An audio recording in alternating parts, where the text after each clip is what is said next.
Assalamualaikum warahmatullahi wabarakatuh. Bertemu lagi dengan channel CJ Karoliane. Kali ini kita akan melanjutkan latihan soal PPPK Guru, PPKN Persiapan Tes PPPK tahun 2022 dengan kunci jawaban dan pembahasannya.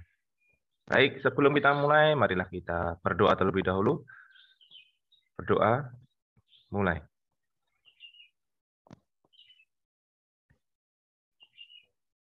Berdoa selesai, baik, kita menuju ke nomor 1. Senjata adat ini merupakan alat untuk menebas atau memotong rumput bagi masyarakat Madura untuk memberi makan ternak sapi. Tetapi tidak jarang celurit ini pun digunakan sebagai alat untuk berperang antar individu. Senjata adat yang dimaksud adalah, ini sudah disebutkan ya, celurit. Beragaman suku bangsa Indonesia dalam hal senjata tradisional terdiri dari bermacam-macam dan nama yang berbeda pula. Meski memiliki nama berbeda, tetapi memiliki persamaan tujuan sesuai asal daerah masing-masing. Ya, di sini sudah dijawab di pertanyaannya ya. Mohon maaf, celurit B. Oke, langsung menuju nomor 2 saja. Bentuk-bentuk kerjasama dalam masyarakat seperti kerja bakti, membantu bencana alam, dan yang lainnya didasarkan oleh sikap kekeluargaan dalam masyarakat Indonesia yang bukan hanya didasarkan oleh ikatan darah dan kewilayahan saja, karena A. Sudah menjadi tradisi masyarakat Indonesia, yakni gotong royong. B. Kita semua sama sebagai bangsa Indonesia. C. Merupakan perwujudan Sumpah Pemuda. D. Dalam rangka mengisi kemerdekaan Republik Indonesia. E. Sebagai kewajiban warga negara Indonesia. Pembahasannya, bentuk-bentuk kerjasama bukan hanya didasarkan oleh ikatan daerah dan kewilayahannya saja, karena sudah menjadi tradisi masyarakat sejak dulu. Bangsa Indonesia dikenal memiliki tradisi yang bermacam-macam dalam kehidupan masyarakat. Kunci jawabannya adalah A. Sudah menjadi tradisi masyarakat Indonesia, yakni gotong royong, bekerja sama dalam hal kebaikan tentunya. Lanjut kita ke nomor 3. Pendidikan merupakan salah satu sarana yang efektif dalam menanamkan nilai-nilai Sumpah Pemuda. Guru dapat melakukan upaya untuk membina persatuan dan kesatuan siswa antar sekolah dengan A. Melaksanakan upacara bendera dengan tertib. B. Membentuk forum komunikasi pelajar antar daerah. C. Mengembangkan sikap saling menghormati perbedaan agama. D. Membina pergaulan tanpa membedakan status sosial. E. Menggalang kegiatan pramuka.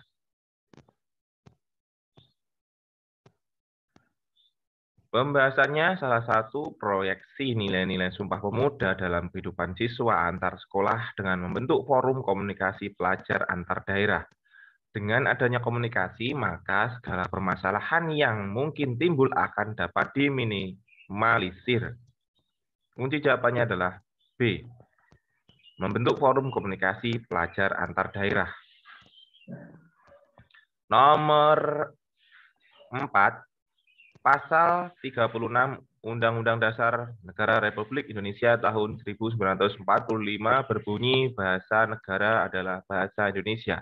Seorang guru PPKN harus mampu membina siswanya agar berperilaku sesuai semangat Sumpah Pemuda, yaitu A. Prinsip penghargaan terhadap bahasa Melayu sebagai bahasa pergaulan.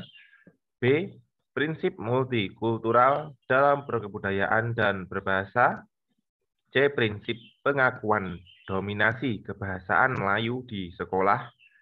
D. Kemitraan egaliter antar suku bangsa dalam berbahasa Indonesia. E. Berbahasa baku ketika menyajikan hasil karya ilmiah yang dilakukan. Pembahasannya dalam Undang-Undang Pasal 36 Undang-Undang Negara Republik Indonesia tahun 1945 yang berbunyi bahasa negara ialah bahasa Indonesia. Ini merupakan perwujudan dari Sumpah Pemuda tahun 1928. Ini dilakukan sejak dini dan guru harus membina siswanya dan dimulai dengan berbahasa Indonesia yang baik dan benar dengan menyajikan hasil karya ilmiah yang dilakukan mereka. Kunci jawabannya adalah E. Berbahasa baku ketika menyajikan hasil karya ilmiah yang dilakukan. Nah, presentasi seperti itu. Nomor 5, pemerataan hasil pembangunan di Indonesia masih belum merata. Hal itu ditunjukkan oleh adanya jumlah penduduk yang berada di bawah garis kemiskinan, belum menurun secara signifikan. Dalam upaya mewujudkan persatuan dalam bingkai Bhinneka Tunggal Ika, maka kebijakan yang tepat adalah A. Memenuhi kebutuhan pangan penduduk melalui impor beras. B. Menciptakan lapangan kerja untuk mengurangi pengangguran. C. Menggalakkan program zakat tanpa pandang bulu. D. Menjaga stabilitas harga melalui mekanisme pasar. E. Meningkatkan akses masyarakat kepada pelayanan produksi. Pembahasannya, menciptakan lapangan kerja untuk mengurangi pengangguran merupakan salah satu bentuk prinsip persatuan dalam keberagaman sosial ekonomi dalam bingkai Bhinneka Tunggal Ika. Kunci jawabannya adalah B. Menciptakan lapangan kerja untuk mengurangi pengangguran. Nomor 6. Sebagai bangsa majemuk, perbedaan kebiasaan di antara masyarakat sepatutnya disikapi secara bijak oleh masyarakat itu sendiri. Sikap bijaksana dikembangkan agar A. Terbentuk persatuan dan kesatuan di daerah setempat. B. Terbina ketahanan nasional yang kuat di daerah. C. Tercipta kehidupan masyarakat yang damai dan tentram. D. Terjadi penyelesaian permasalahan di masyarakat. E. Tidak terjadi kerusuhan komunal di masyarakat. Pembahasannya, sikap bijak perlu dikembangkan dalam kaitannya dengan prinsip harmoni dalam keberagaman bangsa Indonesia dalam bingkai Bhinneka Tunggal Ika. Bangsa Indonesia adalah bangsa yang memiliki keberagaman. Kunci jawabannya adalah C. Tercipta kehidupan masyarakat yang damai dan tentram. Nomor 7, berikut ini yang menjadi faktor pendukung terbinanya integrasi nasional, yaitu A. Sejarah yang menimbulkan rasa senasib dan seperjuangan. B. Masyarakat Indonesia yang sangat heterogen. C. Wilayah negara Republik Indonesia yang begitu luas. D. Masih besarnya ketimpangan pembangunan. E. Lemahnya nilai-nilai budaya bangsa dari berpengaruh budaya asing. Kunci jawabannya adalah A. Dengan pembahasan pengalaman sejarah dapat menjadi faktor pembentuk integrasi nasional karena merupakan motivasi dalam bela negara. Suatu bangsa yang mengalami sejarah perjuangan bangsa akan semakin mempertebal motivasi dalam bela negara. Kunci jawabannya adalah A. Sejarah yang menimbulkan rasa senasib dan perjuangan. Nomor 8, kebijakan pemerintah yang ditunjukkan untuk mengatasi segala ancaman yang akan membahayakan kelangsungan kehidupan berdasarkan Pancasila sebagai dasar negara merupakan strategi dalam menghadapi ancaman di bidang A. Ideologi, B. Politik, C. Ekonomi, D. Sosial budaya, E. Pertahanan dan keamanan. Pembahasannya, ancaman merupakan suatu yang bersifat menggugah secara konsepsional yang berasal dari luar negeri. Untuk itu, kebijakan pemerintah sekaligus strateginya di bidang ideologi sangat diperlukan, karena tidak kalah berbahayanya dibanding ancaman fisik. Kunci jawabannya adalah A. Ideologi. Nomor 9. Ancaman terhadap ideologi negara melalui bidang ekonomi semakin relevan untuk diwaspadai. Hal itu diantaranya dipicu oleh sentimen masyarakat terhadap kebijakan yang memberikan peluang usaha terhadap pihak asing dan ketimpangan ekonomi di masyarakat. Solusi yang tepat untuk mengatasinya adalah A. Meningkatkan mutu pendidikan dan karakter masyarakat. B. Memberikan penyuluhan kepada masyarakat marginal. C. Menyelenggarakan pemilihan umum yang bersih, adil, dan jujur. D. Menanggulangi kemiskinan dan memeratakan kesejahteraan. E. Pemberantasan terorisme dan gerakan separatis dari luar negeri. Pembahasannya, tugas pemerintah melalui kebijakan yang dikeluarkan di bidang ekonomi seperti menanggulangi kemiskinan dan memeratakan kesejahteraan dapat dilakukan untuk mengatasi ancaman terhadap negara di bidang ekonomi. Masalah ekonomi sangat mendesak untuk diatasi secara komprehensif. Kunci jawabannya adalah D. Menanggulangi kemiskinan dan memeratakan kesejahteraan. Nomor 10.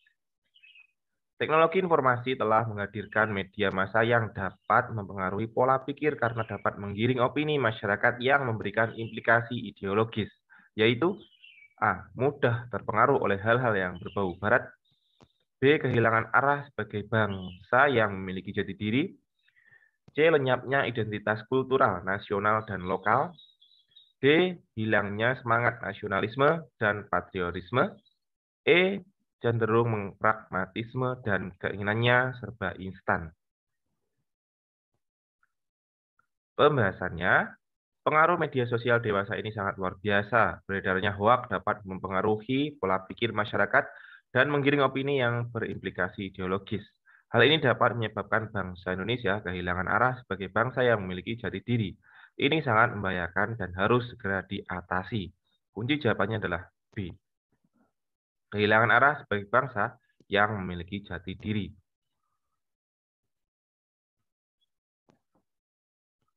Nomor 11.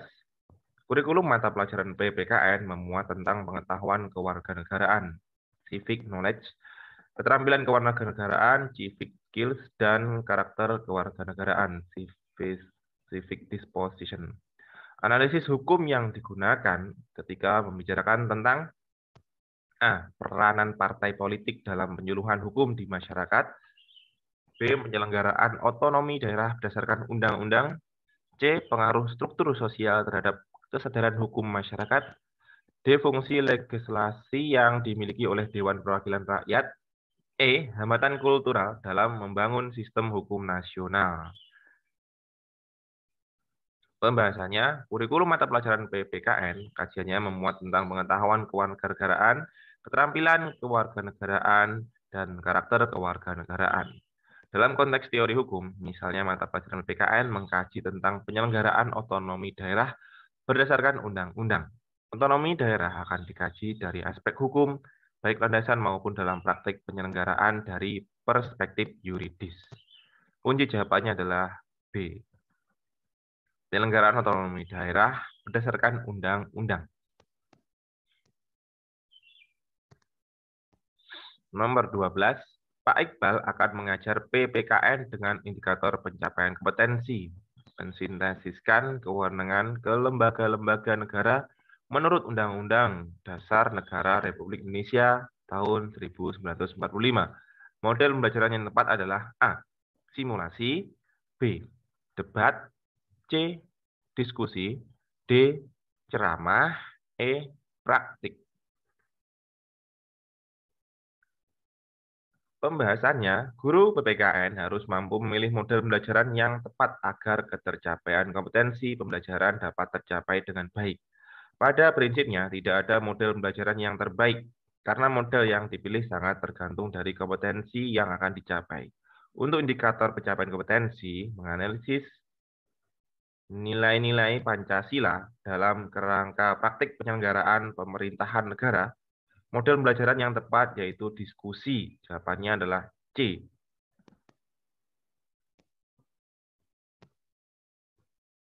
Diskusi.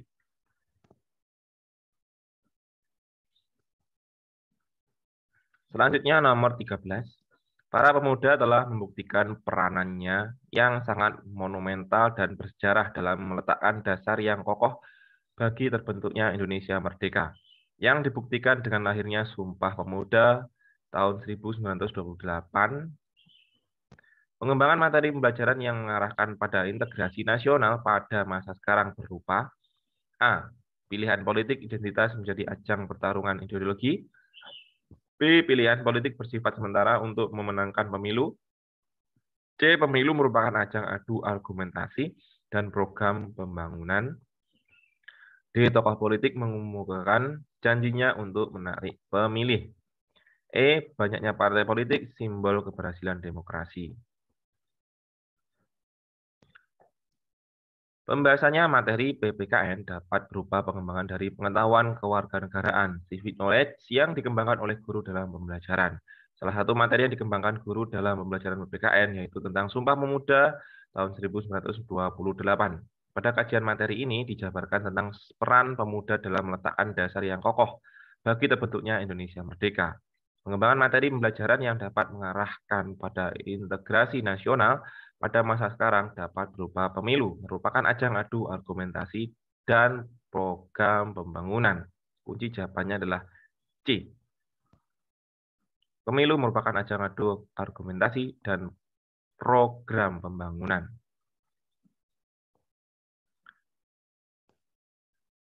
Nomor 14. Pak Iqbal sebagai guru PPKN merumuskan indikator pencapaian kompetensi dalam pembelajaran yang berisi membandingkan pendapat para pendiri negara tentang isi Pancasila. Untuk itu, materi ajar yang tepat untuk dikembangkan oleh Pak Iqbal adalah A. Pancasila sebagai dasar negara Indonesia.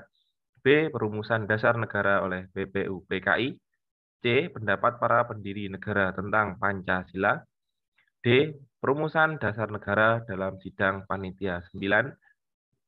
Pancasila sebagai ideologi negara Indonesia.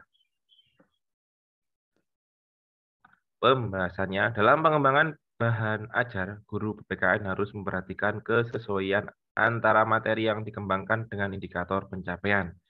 Kompetensi materi ajar yang dikembangkan berdasarkan pada indikator pencapaian kompetensi yang dikembangkan sebelumnya. Untuk indikator, membandingkan pendapat para pendiri negara tentang isi Pancasila, materi ajar yang tepat untuk dikembangkan adalah pendapat para pendiri negara tentang Pancasila. Materi ini dapat dikembangkan menjadi beberapa bagian, antara lain mendeskripsikan berbagai pendapat dari para pendiri negara tentang Pancasila. Kunci jawabannya adalah C. Pendapat para pendiri negara tentang Pancasila.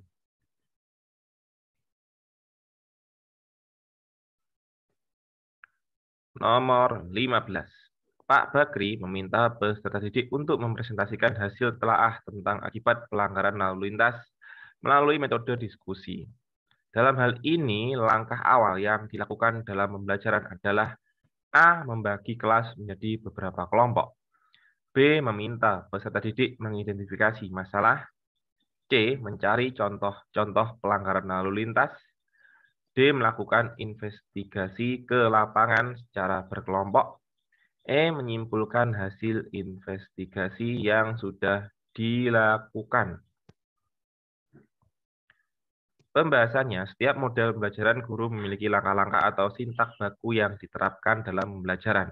Guru PPKN harus mampu memahami setiap urutan langkah yang akan diterapkan. Ketika guru PPKN akan menerapkan model pembelajaran diskusi, maka langkah awal yang dilakukan oleh guru adalah membagi kelas menjadi beberapa kelompok. Dalam membagi kelompok, guru dapat menggunakan strategi inovatif, termasuk dalam memberi nama kelompok. Misalnya untuk menentukan suatu kelompok tertentu, guru dapat membuat potongan puzzle. Beberapa rumah adat sesuai dengan jumlah kelompok yang akan dibuat. Lalu kemudian membagikan kepada semua peserta didik. Setelah puzzle terbentuk utuh menjadi satu bentuk rumah adat, maka itulah anggota kelompoknya dan nama kelompok sesuaikan dengan nama rumah adat tersebut. Kunci jawabannya adalah A. Membagi kelas menjadi beberapa kelompok. Baiklah, sampai di sini dulu soal latihan PPPK Guru PPKN tahun 2022.